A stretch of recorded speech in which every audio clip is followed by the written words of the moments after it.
Welcome to the Salish Sea Fellowship Sunday afternoon service. Our speaker today is Reverend Alex Holt. His sermon title is Welcoming the Stranger. We hope you enjoy this recording of our service, and we hope to see you in person some Sunday afternoon. Thanks for listening.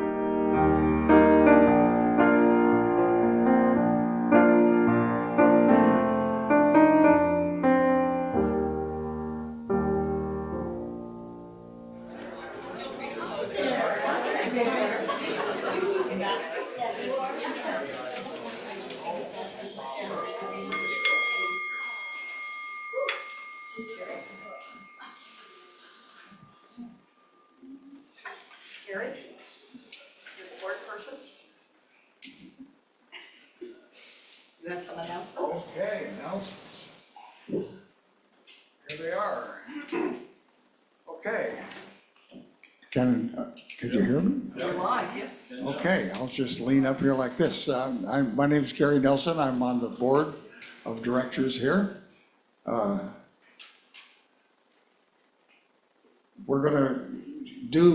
We made a policy decision some time ago to have the same recipient for the community offerings each month. So this is September, and it'll be the Center Valley Animal Rescue, just like last time. Next Sunday, the 28th of September, is game day. 2 o'clock, right here at CUMC, and bring your favorite snacks and games.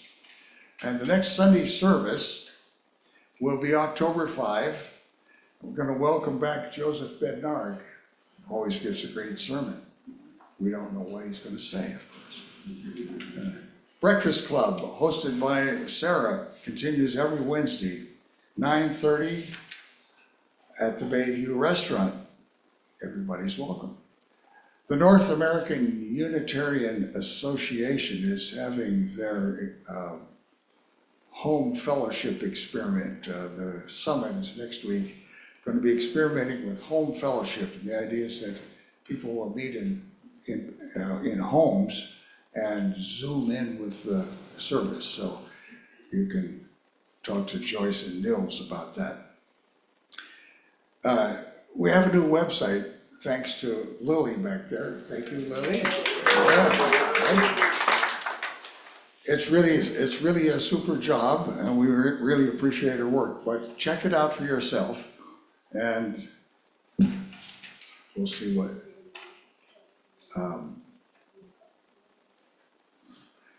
Let me see here. I've lost my place.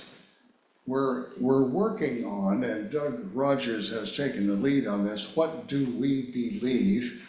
Short videos for your information. We're in a men's group, and I've inflicted this thing on the whole men's group, so come in and tell us what you actually believe, or what you're willing to act as if it's true.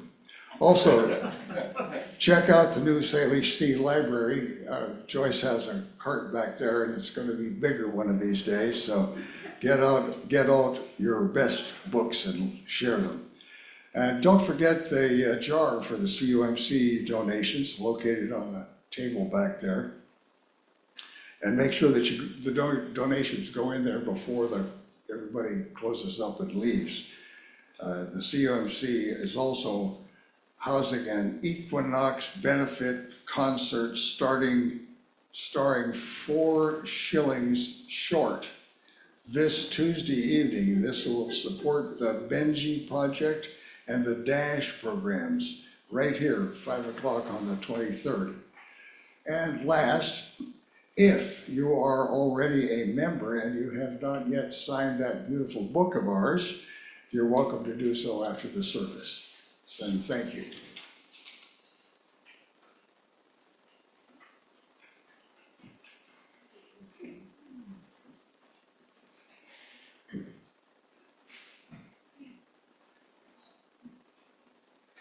Good to see all you folks. It's been a beautiful day, I think, so far, the changing weather. I love the sky. I remember Ed Abbey said, this is the most beautiful place in the world. There are many such places. So I'm glad we're here. Some of you probably had the opportunity to meet Reverend Holt at the door, and Reverend Alex Holt. I'm going to give a brief introduction here. Since it's his first time with us, he and I have been having a wide-ranging discussion for the last number of hours. He came in last night. Everything from 18th century Japanese Zen poetry, cell phone addiction, the religious function of the psyche, the future of the concept of church or fellowship in this day and age, this modern age, is there a future? The value of cat shelters and the twilight of the gods, just to name a few. So it's been wide-ranging. The idea is it's eclectic, and he's self-described as an eclectic contrarian and UU minister. He's currently living in a cottage in the forest near Eugene, Oregon. He has served congregants from Washington State to South Carolina and points in between for the past 30 years after being raised on a farm in rural Maine. So please give your welcome to Reverend Alex Holt.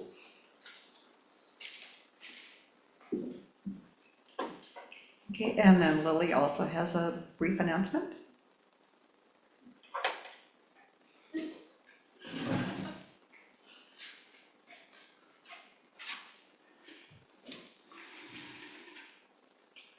Hello.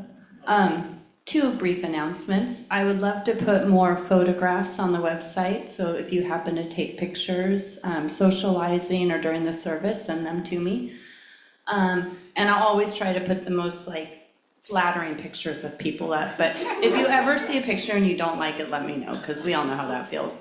And then the second thing is I'm putting together an updated community directory right now, and so in the next few days, and that just goes out to members, just so everybody knows, because it has addresses and emails. So in the next few days, you'll be getting a rough draft of the directory, and just double check that your address is correct and your telephone number. Really nice to have during this season with the holidays coming up, which is crazy, and Joyce doing Alps, so that'll come up in the next few days.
Thank you, Akui. Good afternoon, and welcome to the Salish Sea Fellowship. We are a religious community with open hearts and open minds. We embrace the traditional principles of Unitarianism and Universalism. Welcome. My name is Penny Ritterbush, and I am the pulpit assistant today. And as Ron introduced, our speaker today is the Reverend Alex Holt, and his sermon is titled, Welcoming the Stranger. If you have not already done so, please place your phones into silent mode, and also your watches, if you have one of those. I've had it happen to me before, so as not to disturb the time we have set together. At this time, I would like to ask if there is anyone visiting us for the first time. And if so, if you would stand or raise your hand so we know who you are. Dan's service will come among you with a microphone so you can briefly introduce yourself to us. Okay, so welcome to all of you. I hope you will stay for refreshments after the service so we can get a chance to know you. And there are some, I think, green mugs out, which signifies that you're new. So if you don't want to really be incognito, take a white one. But if you want some people, even if you've been here for a while, you can always take a green one if you want. So now I invite us to settle in and quiet our minds. And we will begin our sacred time together by ringing our chime.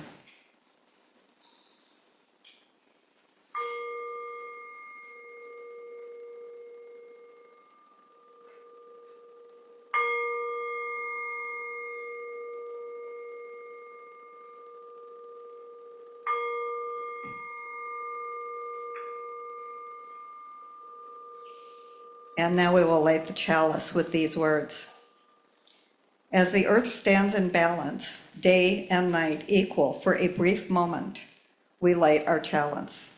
May its flame remind us to seek balance in our lives between giving and receiving, between holding fast and letting go.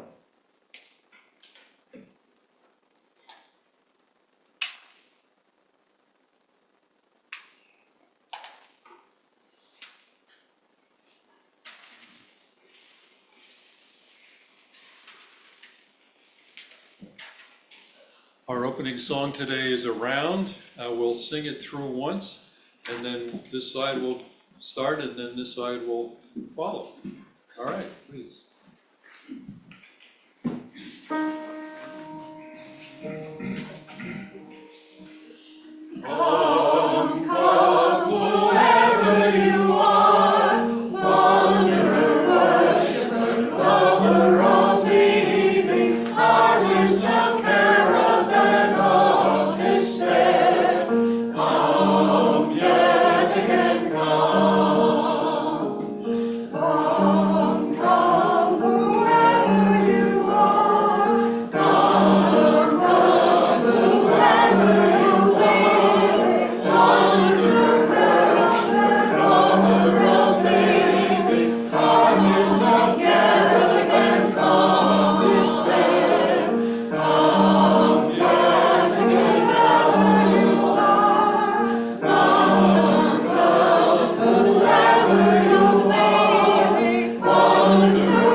Our community offering today is for the Center Valley Animal Rescue, and I believe there was someone here at our last service who spoke about that. And if you're not familiar with them, they do wonderful work for all kinds of animals, not just cats and dogs, but lots of farm animals and many other things.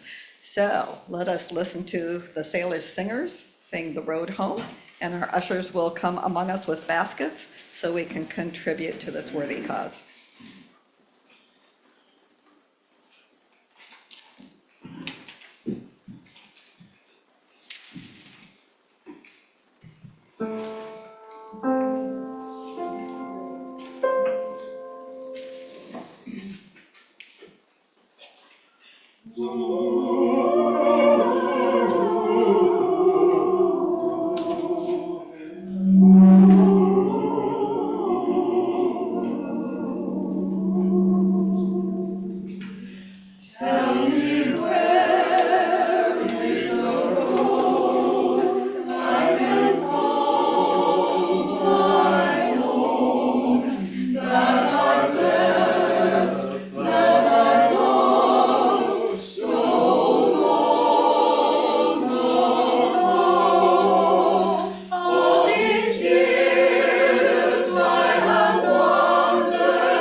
Let's just take a minute and listen in our ears that music. It was very, very beautiful, and thank you so much.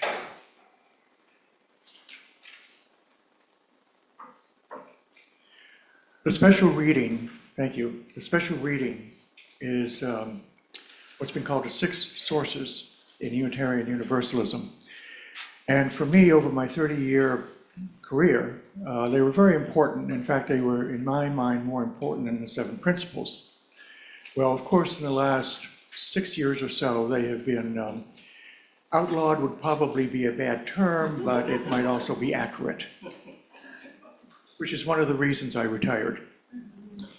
So here is a very short version of the 6 sources.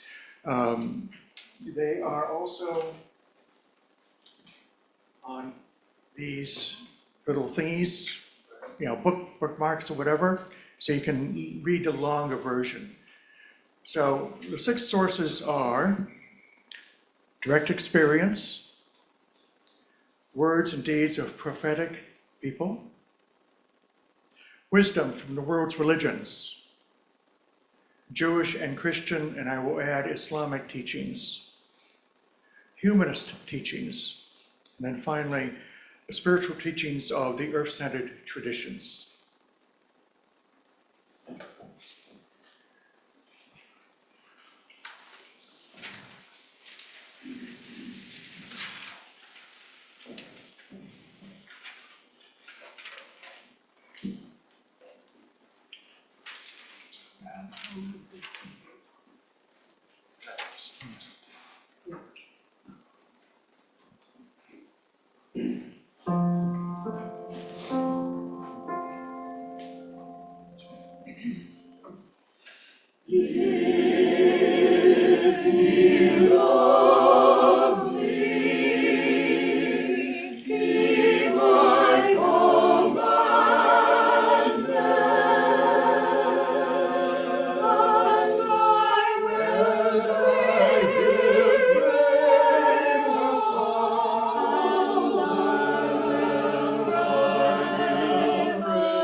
Okay, before I start, I have to ask, do you folks here clap or not? Because everything I've heard and seen today deserves clapping. So I would clap. Which just goes to prove how old-fashioned I am. I want to thank everybody for being here, certainly on this summer, well, early fall afternoon. And especially to the Zoom attendees. I assume we've got some people on Zoom. Good. And welcome in absentia. And also Penny for being service leader. And also for your music. Thank you so much. And especially to Judy and Ron for their hospitality. And am I correct that you have birthdays coming up? In a month. Oh, in a month. Okay, if you could remember that, I would suggest, just humbly, that you might consider singing happy birthday to them, because I think they deserve it. Fair enough? Yep. Okay, good. Well, Ron gave that really good introduction, and I'm going to add a little bit to it, but I want to just mention, since I'm getting old, and I have some hearing issues, if you cannot hear me, make a nice gesture, like this or this. If you have to make other gestures, let those wait for a bit, please. Is that fair? Yes. Good. I've been an accredited interim minister through the UUA for about 23, 24 years, and I've been to 16 congregations. And I will tell you that it's been exciting. I'll say a little bit about that later. I'm also a recovering alcoholic of 22 years. And as I said, I grew up on a farm in Maine. I was home taught in the 50s and early 60s. And the places where I would go were mostly smaller congregations, because I really didn't like working with big congregations where I'd be the CEO, all that nonsense. You know, it's really much better to get down and with people directly. That's just me. But one of the questions that came up all the time, actually there were two questions. One was, when are we going to get some young people? I don't know if you do that, but I've heard it every place else. The other question allied to that was, how do we welcome new people? You know, the strangers, how do we welcome them? And it was a question that I've wrestled with for many years myself as I've navigated my way through Unitarian Universalist ministry. One of the places I was at, and I forget which one, had a wonderful answer to the question, and that was, it was a question, not an answer. What gifts do we bring to one another and to those who enter our doors, present or future? What gifts do we bring to ourselves and to the people who come in our doors? And it was a great question, and so I'm going to give you several of those gifts as, you know, ways that you might consider down the road. The first one, and I hear this everywhere, is the gift of community. And I know, especially for you folks, being able to recreate a community after some of the turmoil of the last 6-7 years is very powerful. And I saw it today when I came in, and Ron suggested that I greet people, and I said, oh, sure. But just the liveliness and the joy of people meeting with each other was wonderful. And every place I've been, and we've done these newcomer potlucks and stuff, always it was, I found a community finally. I didn't know anyone else was like me. And it was really, really important for people to realize, because most of them had never heard of us, and they would come in and they would feel welcomed. And that was very, very powerful. But then what do you do next? That became the other question. And one of the places I was at before I retired, and I was back east, one of the older gentlemen had voted for the current president the first time around in 2016. And he did not feel comfortable coming to church. And I made a point of it to always have coffee with him every month, to make sure that he felt part of the community no matter what. We did not agree politically, let me tell you. And he was also a climate denier. So the rule that I made when I first had coffee with him, I said, no politics and nothing about the climate crisis. I don't want to hear it. And we agreed on that. The next question was, what do we have in common? Because seemingly there was nothing. Well, it turned out that both of us enjoyed cooking and roasting brisket. And so every month when we'd get together, he'd bring me a new recipe of his favorite brisket. And that's what held us together for 4 years, actually, until I left.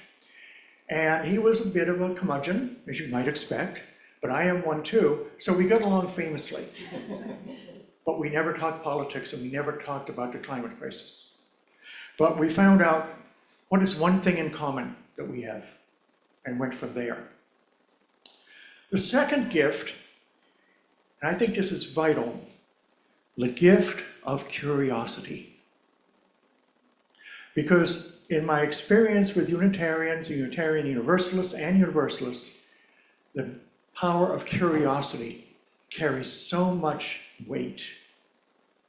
Because I have friends who've got, what the hell is a Unitarian Universalist church? And my argument was, well, go find out. Or, I could give them this. But basically, going in and finding out if there was anything in common. And so the gift of curiosity became really, really important. And one of the other places I was at was a fiercely, almost fundamentalist, humanist congregation. They didn't want to deal with any of this religious crap. And so I got there, and we had some friendly discussions about that. And for example, they didn't do Christmas Eve. And I said, well, this year we're going to do Christmas Eve. Well, that's sacrilegious. Well, we'll do it anyway. Well, nobody's going to show up. Well, I had started a meditation group, and it happened to be on Christmas Eve, one of those occasions. And I said, well, this Christmas Eve, we're just going to have a meditation group, and you can talk about what gifts you got as a kid. Oh, okay.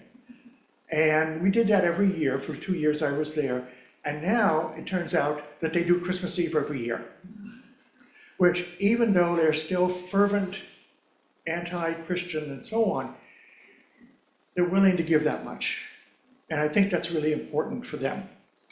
But they didn't want to have anything to do with all this nonsense.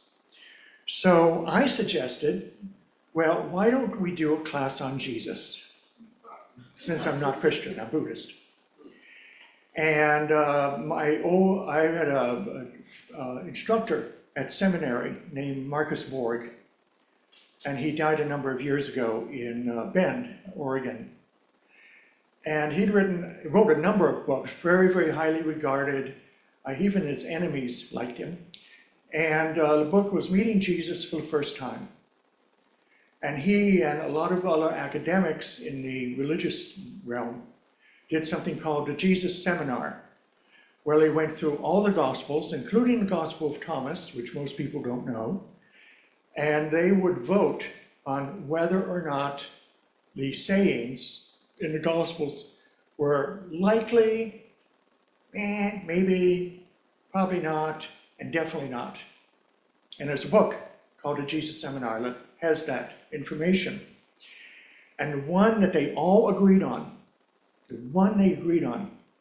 was the Good Samaritan parable. They said that is authentic. Everything else, including the Gospel of John, by the way, was all black. None of it was valid as far as they were concerned.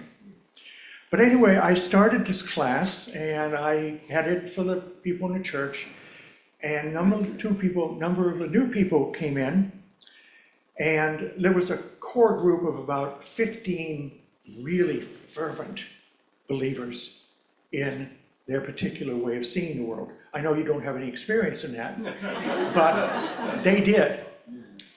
And two of those people showed up at the class, and I thought, oh, this is going to be interesting. And we went through the book, and they loved it. I asked everybody in the class, I think there were about 20 people in the class, to take a parable and rewrite it for the contemporary day. And I forget which one they did, but they really, really enjoyed it, and they told me it changed their perceptions. Because as Marcus Borg had said to us Unitarians in his classrooms, because he knew us pretty well, he said, there's the pre-Easter Jesus and there's the post-Easter Christ. He said, don't worry about that one. Don't worry about the post-Easter Christ if that is not important. What is important is this person who lived and ministered and died. And so that's what we focused on. And the neat thing about that class and its outcome is that couple sends me a Christmas card every year, for which I'm very, very grateful. Another important gift, I think, is the gift of spiritual practice. We talked a little bit yesterday about the nuns, and not the ones who have habits, but the nuns, N-O-N-E-S, which is a particular segment of the American population now, about 40%, don't want to have anything to do with religious communities, especially churches. But what they are deeply interested in is how do we develop spiritual practices to live our lives? And if you get tweaky about the word spiritual, the way I translate it or understand it is relationship. That's it. Spirituality is relationship. Relationship with others, relationship with the world, you name it. But it's a way of developing a deeper and more profound way of being able to have life with meaning. And a lot of people, especially in their 20s and 30s, are desperately seeking that. And yeah, you can go on YouTube or you can go to a TED Talk or whatever, but it doesn't give the same flavor as being able to sit down with people and say, well, what does this really mean to me? So here's an example, and you've probably heard of it, so you can fall asleep for a minute. My life partner, Deborah, who lives in Eugene, has been certified in a program called Shinrin-yoku. You've heard of it, haven't you? Shinrin-yoku is a Japanese term for forest bathing or forest therapy. And the Japanese developed it, I think, in the 1980s because they were getting all burned out with work, and the government really wanted them to be able to relax without drinking. So Deborah got certified in it, and what they do and what she does with her clients is they go into the woods or go someplace separate from, the city and sit for an hour. And you don't have any electronic media with you. You sit and you take it all in. And people want to write something down, that's fine, but the idea is to be in nature. And I'm guessing that every one of you here, in one way or another in your lives, has done the same thing, even though it's been called maybe different things. And the majority of the people who are coming to her workshops or her Shinrin-yoku program are people in their 20s. And then it shifts over to people in their 60s, 70s, and 80s. because the instructions are basically very simple about how do we sit in the world and pay attention. And so consequently for her, it's been a very powerful practice. And it's one that a lot of Unitarians, rather than Unitarian Universalists, do as a part of a program to get reacquainted with nature, because you can do it all ages. And it's really a wonderful practice. Another one that I've done in a number of places I've been is I was at a Zen monastery for a year in Oregon, and my old Zen teacher wrote a book called Mindful Eating. Because one of the things in this country that we tend to do, I know you don't, I do, is eat quickly. You know, you go in, you eat as fast as you can, you look at your electronic media, and then you leave. That's not a good spiritual practice. The practice is how to enjoy your food. And the practice that we did at the monastery every morning and noon was to do a prayer, really as a meditation, on all the things that brought the food to us. Because it didn't just magically appear. It doesn't magically appear in a store. There are hundreds of practices that people do to get that food to you. So part of it is giving thanks and being filled with gratitude for food. And I've done, for example, tea meditations, the same thing. So that's another one. Another one is, and this is actually the most important for me, because I heard it here today, the gift of joy. We are living in an era where joy is not commonly found, given the way the world is and given the way the country is. But it is an important aspect to us as we develop new ways of understanding what a fellowship might be, or a Unitarian fellowship. And the other day, I happened to find what's now called the Unitarian Universalist Core Values. It's at Flower Design. I don't know if you've all seen it, but it has justice, interdependence, equity, transformation, pluralism, and generosity. And they're all focused in towards what they call love. I said, okay, that's fine, but I don't see the word joy. And I think joy is absolutely an essential part of coming together and practicing as a religious community. And granted, we don't have a lot of opportunity to have joy these days, but I think it is really essential to be able to discover joy. And I'll say one of them is your music. Another one always is food. Do you folks ever do potlucks? Yeah. Let me tell you, it's the greatest joy in the world to be at a good potluck. But being able to get together in person and not over electronic media, you heard that, Ron, right? Good. He's a curmudgeon about this sort of thing. Evoking curiosity about the world, about each other, about the newcomer, and being able to be filled with joy that you heard something or saw something that you never imagined before. You know, sometimes we've talked about peak experiences, and here in the Pacific Northwest, there are a lot of opportunities for that. Of one day you go out into the woods, and suddenly you just have this peak experience, this aha moment that you never imagined before. And that changes your life, and that is actually spiritual practice right there. And of course, being able to, as I go back to food, being able to eat without guilt.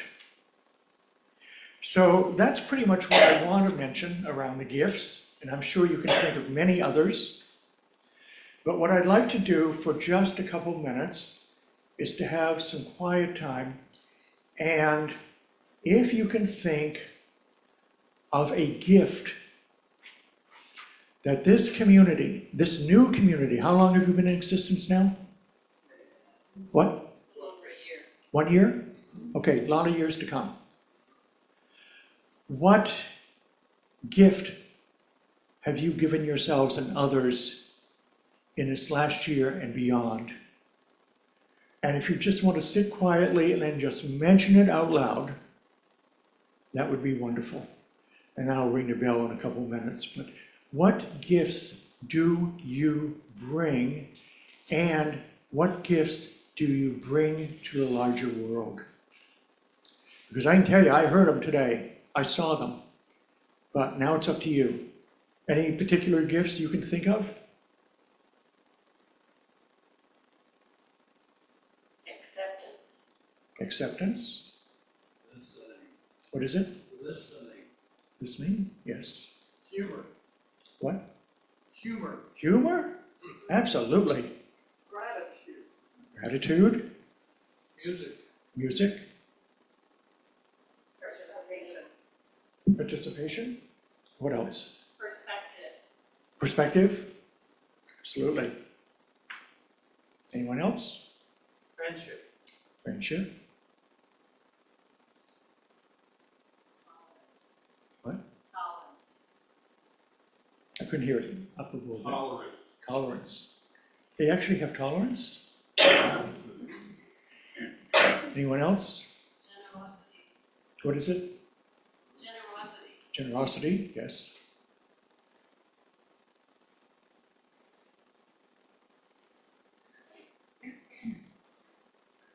I'll add one. Celebration. Learning. Learning, yes.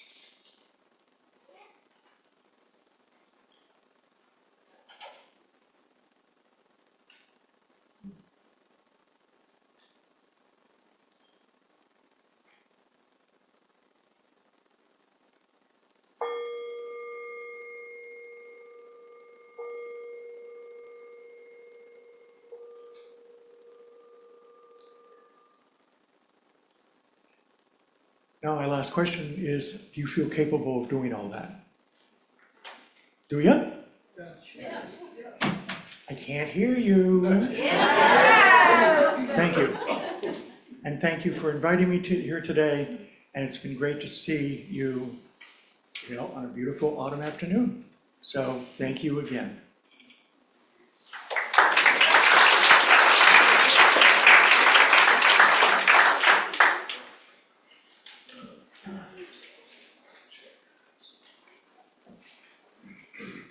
Time for our closing song.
Let's say our closing words together. You will find the words in your order of service. We extinguish this flame, but not the loving joy of being freely together. We carry that joy until we meet again.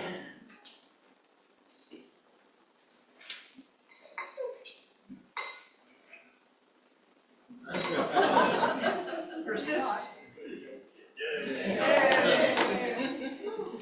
All right, third time's the charm. Well, thank you, Alex, for sharing your words with us today. He will be available in about 15 minutes or so.